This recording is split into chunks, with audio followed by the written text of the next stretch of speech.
आज ना मला हा कोपरा आवरायचा होता. आता कोपरा म्हणते मी, पण ना घरातला मोठा स्टोरूमच म्हणाल तुम्ही, कारण ना इथे खूप असं स्टोरेज आहे. जे काही बाहेरून आणलं जातं ते इथेच टाकलं जातं आणि मग असा पसारा होऊन जातो. आता तोच मला आवरायचा होता, म्हणूनच ना पटापट सगळ्या वस्तू सगळ्या बाहेर काढून घेतल्या आणि पहिल्या आधी झाडून घेतले. आता यामध्ये ना वस्तू जरा एक्स्ट्राच्या जास्तच झाल्या होत्या, म्हणजे रियांची खेळणी वगैरे होती ना, ती ना तुटलेली फुटलेली सगळीच मी ठेवली होती. आता मी त्यातून काढून घेणार आहे आणि म्हणा बाकीच्या ना खेळणी होते ना ती सगळी बांधून वगैरे व्यवस्थित ठेवणार आहे. कारण आता रियान्स मोठा झाला आहे आणि ह्या छोट्या छोट्या गोष्टी आहेत ना त्याला नको आहेत, त्या मी बाजूला काढल्या.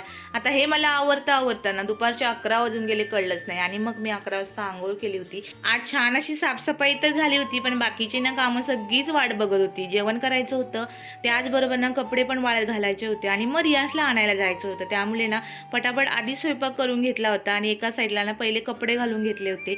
आता बाहेर तर पाऊसच पडत होता, म्हटलं ना घरातच कपडे घालूया, कारण नाचायला लागतं. बाहेरच्या आत घ्या, आतले बाहेर घ्या, त्यामुळे ना मी इथे दोऱ्या बांधून घेतल्या आहेत. चला तर भेटूया पुढच्या ब्लॉगमध्ये. बाय.